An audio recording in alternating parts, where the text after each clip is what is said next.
Welcome back, WNST, Towson, Baltimore, and Baltimore Positive. We used to get together with the Boston media folks a couple times a year, Red Sox, Orioles, Orioles, Red Sox. I go to Fenway. My wife's family comes down here and takes over the condo to go to Camden Yards. All that's gone now, and we do have a Ravens game in Foxborough this week. A little different than the old days. Bob Ryan joins us now, the writer emeritus and my favorite Hall of Famer at the Boston Globe. Bob, there are a lot of bad things that come out of this pandemic, but I'll just say this. In the modern era, doing a Zoom with you feels, just for a minute, like I could have been on the Sports Reporter. So I appreciate you getting out of bed and doing this with us today.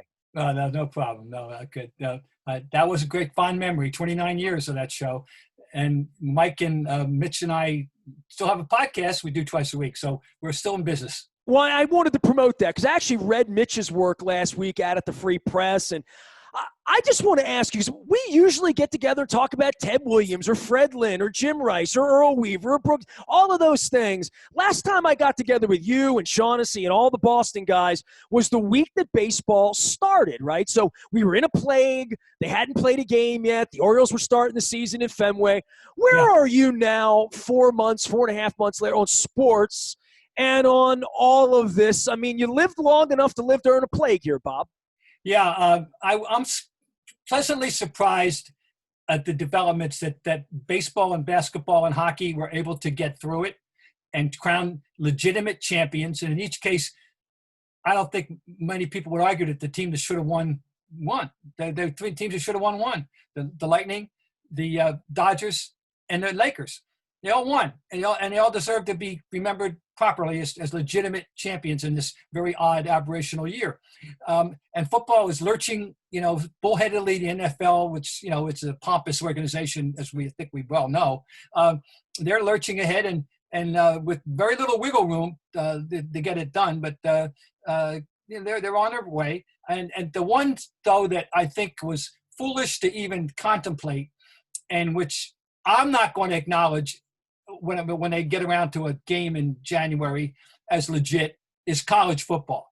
And I'll say the same for college basketball, which should have started, by the way, last night. Originally, there was the tournament in New York would have been last night. Anyway, I think colleges are a whole different matter. You can't bubble up. You can't have bubble football. You can't have bubble college basketball.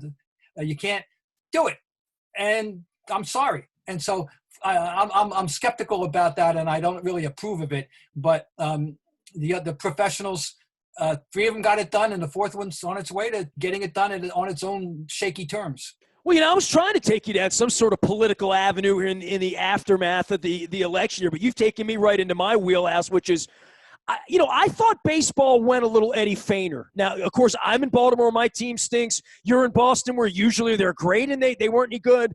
But it felt like 7-inning games and these fake doubleheaders and the weird way pitchers are starting and the weird way lineups are. I watched the World Series. They're bringing 6 and 8 pitchers into games. It doesn't feel like anything that I recognize from most of my life as being legitimate, whatever that would be. I think the NFL better be careful here because the other 3 have finished it. They now have to finish it. Maybe this is where I send you off in a political, tirade here, Bob Ryan, but you called them pompous. Man, there really is a place for pompous in America in 2020, right? And pompous used to be something that didn't work in this country because the people wouldn't allow it to work. The people wouldn't sanction that. Pompous. I mean, the NFL, if they're the pompous ones, they're so pompous they can't add a bye week, that they don't want to bubble these teams. I have a hard time believing here in Baltimore in January, where our team's going to be playing, that they're going to want Lamar Jackson out pumping gas. And I think we saw that last week here with Marlon Humphrey, who's their $100 million player. They played without him last week. This could really turn Eddie Feynman very, very quickly if the wrong teams get sick in the first week in January, right? I actually saw Eddie Feynman twice. I saw him at his prime, in which the only hit he gave up was blindfolded from second base. So I'm very hip to Eddie Feynman. I saw Eddie Feynman pitch at Stemmer's Run right across from Al's Seafood at Essex and Eastern, probably 1976 or 77. So he's about – he struck out Brooks or Mantle. He struck out somebody famous, right? And because of that, it sort of took on its own thing, right? Well, you could do a whole show on Eddie Feynman. You could do a book on Eddie Feynman. I understand what you're saying about baseball. I was okay with the 7 innings doubleheaders to get it done, as long as they don't get any funny notion about making that permanent. I don't want them to keep that runner on second base as permanent. I don't like that. Of course, I don't like the parade of pitchers. I've railed about that. And yet it's still the game. And I don't like the 3 outcome. I don't like the way the game is drifted. I don't like the 3 outcome game. That's strike out, walk, home run, all that, the launch angle, all the analytics, all that nonsense. Some of it is nonsense. Some of it isn't. No, I'm hoping that we get a grip, but things can be cyclical, and perhaps we'll get some restoration of sanity in due time. But it still was a game that I could recognize to a degree, and I'm glad we had it. And of course, our team here was terrible, but that's okay. That didn't bother me at all, because unlike many people around here, I'm not spoiled. I'm not greedy. I'm very happy with 4 championships since 2004. I'm very happy with that turn of events. So I'm not greedy, and I preach that gospel very, very strenuously. In regard to the NFL maybe not finishing, or how they're going to finish, or the way they're going to do this, I don't know if the Patriots will be involved in the tournament this year for the first time in forever. But for the league itself, they better have a plan here that's better than the way they've been doing it, because I think they really are walking the plank here a little bit about having credibility for what they're doing.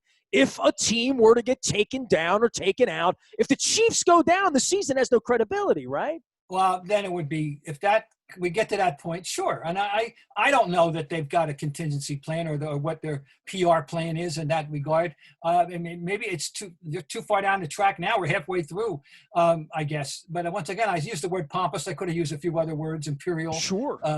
For sure. They're the number one. They're the lead dog. They've become the lead dog in American sports. We know that. It's a transformation that would have been unimaginable in 1950 or 60, and even in 1970 or 80, maybe even in 1990 or 2000. But it is here. They are the number one sport. They're the number one occupation. They're taking advantage of all their advantages, starting with the fact that it's a phenomenal betting vehicle, and people certainly don't get tired of that.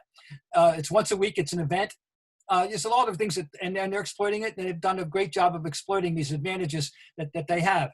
And not to mention the fact that, by the way, some of the infusion of young talent is very exciting. These young quarterbacks are give us something really positive to talk about. So, and I think, by the way, of the 4 major games that we have, team sports, no offense to MLS, but of the 4 major games that we have, the one that I think its fans should be most pleased with the aesthetics of the product is football. We talked about the problem with baseball. Basketball is too 3-point centric for my taste, much too. They've abandoned the post play, which I think was an integral part of the game. I can't speak for hockey, but I suspect there are some people that complain about the way hockey is. But I know damn well what's to complain about in football, unless you want more running. Maybe it is a pass-oriented league, but football is being played by the best athletes that have ever played it, because all the sports are, but football is being played. We're in the golden age of incredible wide receivers, acrobats beyond belief, making catches on the sidelines that were unthinkable 25 years ago. And we've got these great young quarterbacks. We've got these linebackers that can do things I think the talent in football is extraordinary. If I were a number one football fan, I'd be thrilled with what I'm seeing week in and week out. Bob Ryan for the Boston Globe, always gracious with his time to stop by in Baltimore. And you've seen him on a Sports Reporter, still doing his podcast with the fellas. So you can find him and out on Twitter. They say he's sort of retired, but he's not really retired. He's still reading all those books behind him in the studio here. For the Patriots and this aftermath of whatever this is. And Bob, I flew down to Houston in week 2, and our schedule was weird this year. We played the the Washington football team and the Philadelphia Eagles on the road. So I drove to those games the last couple of weeks. Last week, I abstained from going to Indianapolis. I mean, I've missed 8 games in Ravens history, home and away. So 25 years, I don't miss games. Now watching it on TV and hearing the sounds and doing all that, no press conferences, no access to the players. I haven't met Patrick Queen. Nobody in the Boston media has met Cam Newton, right? But where we are, that they're playing and that it feels sort of normal, I'm taking off this week too. The COVID has scared me off. And the other part of this that's really something that I've experienced is going to these games where there's no one there. it almost makes you not want to do it again. I do not want to normalize going to Houston in an empty stadium, sitting on the roof for a made-for-television production of football. At home on TV, because of the sound, it feels normal. There is nothing normal about driving to Landover and sitting in FedEx Field with 75,000 empty seats in a football game going on. This is year 9 of my retirement from the Globe, my full-time job, and I've never been happier and more content with the decision. Not that I've regretted it at all at any point, but for the reasons that you're citing, it's abnormal, it's not right, it's not. I don't envy anybody that has to make a living out of coverage of sports right now. Presumably, whenever down the road we'll get back to something, there'll be a new normal. It won't be like the old normal, but it'll be better than what there is right now. I'm with you on that. I can't imagine having to go to these games and not having the opportunity to be face to face with people, not interacting. I mean, baseball, particularly day-to-day basis, the whole point of being a writer was be able to get in the locker room 2 hours before the game and meet people, talk to people. So that's all gone. And it doesn't exist for anybody. I envy nobody that has to make a living doing this. I don't have to do that. I can be an armchair observer, which I am, and enjoy the games as much as I can without having to worry about that. Oh, I can't imagine. I haven't been to it, and I obviously haven't been to anything. And we got for example, we got a game that I probably would have gone to on Saturday as a good fan of the sport and of my alma mater. Notre Dame's coming to town. 3:30 Saturday afternoon. When's the last game you went to, Bob? When's the last time you got in the car with the game? It would be some Celtic game either in December or January. I'm not sure. Maybe I'm trying to think if I went to a college basketball game in January or not. Very likely. I'd have to go look. Maybe I could reach. I don't know for sure. Bob, man, every night of your life, my life, your life, whether before I covered sports as a kid, going to Memorial Stadium or going to a Baltimore Clippers game down at the Civic Center or Baltimore Blast, it's all I've ever done. Right? Concerts too. I mean, I'm a concert junkie. I've seen thousands of concerts all over the world. So I am a crowd guy. The pain in the ass of all of it, the parking, the tolls, the waiting in line, all of that stuff. I've done that all my life. This is the next time you go to a sporting event, you don't even know when that's going to be. Will that be special for you to get in the car and go to Fenway next summer or something? Go anywhere. Go down to see the local high school. In fact, I think I have your answer now that I think about it. I think the answer to your question is our local high school girls, who are very good, and I've been following them closer for the last couple of years. And I went to their tournament games, and they got beat finally. And I was there, and I suspect that's the last live sporting event that I attended in middle of late February of 2000. And 2 weeks before Rudy Gobert, that was the dividing line in our history, right? Rudy Gobert tested positive. So that's probably the answer. What do you miss about high school football? What do you miss? But I'm looking forward to. I probably would have taken myself to Alumni Stadium in Boston, Chestnut Hill, Mass. On this coming Saturday for Notre Dame. That's a big day. It's nice. It's fun. But that's not going to happen, obviously. Masters this weekend. I guess golf's been moved around. Everything gets moved around here. I'm trying to take it all seriously, Bob. You and I have made a living of making this not life or death, but the next best thing. The way we cover it, and the way we feel about it, and the way our communities feel about it. And now all of a sudden, it really does feel a little more thin in every way until we can get back to some semblance of normal life, that none of this feels as significant, because it's not. No, it's different, right? I mean, the overwhelming reality of COVID and the political situation make the sports, less of a priority than it would have been ordinarily, for sure. There's no question about that. You mentioned the Masters. I'm still curious. I'm curious about Bryson DeChambeau. To me, he's the story. I know Tiger's defense, and people were fascinated with Tiger, and I'm interested in Tiger too. But my new thing is, what's DeChambeau going to do now? What's next? Is he going to bombard this course? So I have I have an academic interest now in the Masters I'm building my mental weekend around the idea that I will be watching a lot of golf. In anticipation of the fact that next Monday at 9 Eastern, we sit down to do a podcast, and clearly the Masters are going to be part of the deal. as well as the NFL and But when it college. gets dark at 4:30 in the afternoon on, Master Sun, we're not, even the sky's wrong. The azaleas are wrong. Everything's No, it's going wrong, to be. right? I'm curious just to see what that place looks like in November. We've never seen it. We all have our mental image of what it looks like in April. But anyway, so I'm interested in the Masters, and I like golf. I loved covering golf. I thought it was one of my things I really came to appreciate. And I did several. About 17, 18 majors and 6 Ryder Cups. And, I enjoy golf. But the Shambo is, he's just shaking up the golf world. Let's face it. He totally has. And I want to see what he does with this course now. Now, Bob, the real reason I called you was Ravens Patriots and the fact that Brady's not there and Cam Newton's there and what's Belichick going to do? What's the epilogue of Patriots after this? Because he's not coming back. Whatever that magic was isn't coming back. But in this, it really does feel like a breakup where Brady's really trying to prove something in Tampa. I don't know if Belichick has anything to prove in New England or whether he's even going to stick around. This isn't the way I thought it was going to be played out. I didn't see Brady going and playing in pewter, First of all, the story's not, the final chapter's not written. About this. People manufactured this whole thing about who was more important to the success over these years, Brady or Belichick. And of course, the answer is they're both. They both have. You can't do one without the other. All right, fine. And Brady's going on, and until last Sunday when people thought he was riding a wave, and then of course they were humiliated, and he was humiliated personally, and the team was humiliated collectively by the Saints last Sunday. Is that just a bad day at Black Rock, or is that who they really are? We're going to find out. So that question's open.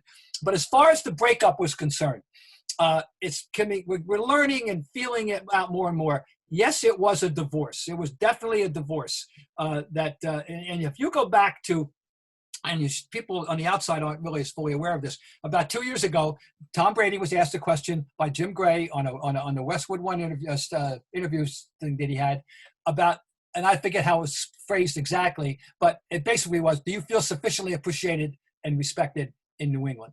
And he answered, and he met by the coaching staff, by the organization, and the answer he gave was, I'm pleading the fifth. Whoa. That opened up a lot of eyebrows around here. He's what? He's not going to completely say that I feel totally appreciated by Bill Belichick? No, he said, I plead the fifth. Well, that's a loaded answer. So right away, we started recognizing that all wasn't perfect in paradise between those two. And so it was a divorce. And the second thing is that the GM in Tom took a look at the roster that he was leaving as opposed to the one he might be going to inheriting, and said, I think I know which roster I think I could function better in. And clearly it's the one in Tampa, last Sunday night notwithstanding. So it was a divorce. There's no doubt. And one other thing people should be aware of is that Bill Belichick did not want to make the Garoppolo trade at the time it was made. He was basically outvoted 2-1 by the owner and the incumbent quarterback. He loved Jimmy Garoppolo, and he didn't want to trade him, and he never would have traded him in haste if it weren't the situation that it was. And he got like 50 or 70 cents on the dollar, and he sent him specifically to give him a good home with an organization and a coach he respected, and did not exile him to some football Siberia. He made he has a great admiration for the Shanahans, plural, and the 49ers in general, and he wanted to make sure that Garoppolo was sent to a good home. And so, add it all together, and you can see why it was in the tea leaves. Whatever, Brady was not going to finish his career in Boston. Will there be a second act for Belichick to win a champion? I mean, is he going to hang around 3, 4, 5, 6, 8, long enough to put the band back together and find the? They're way out of it. They're no contender. Even if they had staged some miracle and got a wild card, if they started pulling themselves together a little more and won, even if they got a wild card, it's just to go out and get pounded in the first round. It's over. It's over. We're in the rest of our Patriot viewing lives now. Finally, we're here. It's over. And so, does he want to preside over this? Or he hasn't caught Shula yet in total wins. Don't think he doesn't want to do it. He'll never admit it, but he does. We know him. He's first of all, he's too much of a football historian, which is one of the most interesting things about him, why he sets himself apart from all other coaches. He knows more about football than everybody else in terms of history, and nuances. I always kid he knows more about Paul Brown than Mike Brown, you know, and I believe that. And anyway, he wants to catch Shula, and he hasn't done it yet. But he's not going to make too much progress this year. Well, hopefully not on Sunday. Bob, I've waited my whole life to have you and everybody in Boston denounce the Patriots is done, to have an empty $29 flight right into Providence, an empty road on one, straight on into Gillette, the foghorns going on, a great chance for a purple victory. And I'm not even coming to enjoy it this week. It's crazy, man. The plague's costing me here, Bob. Well, but it's fun beating them when they look at how they struggled to beat the Jets. And they did. They pulled themselves together. They had a good fourth quarter. They were 10 down. Cam orchestrated a comeback. They won the game on a 51-yard field goal by an ex-Jet, which is kind of funny.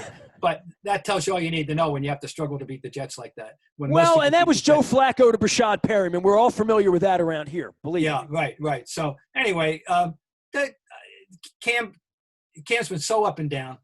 If he plays like that again, they'll win a couple of games, but there's no indication he will. Well, I hope it's not Sunday night. Bob, take care of yourself. I hope we have happier days ahead, and one day we can get together for some clam chowder and a Fenway Frank properly off the Yawkey. And thank you very much for your time. All right, appreciate you. Bob Ryan, he's Globe Bob Ryan out on Twitter, and, of course, the emeritus sports writer and sports reporters and the podcast, all of that still available. Bob out there working and keeping people like me educated about all things sports. Ness at BaltimorePositive.com is the best way to find me. The merger is on. We've been doing WNST for 22 years. We've now merged our brands into one place. It's all BaltimorePositive.com.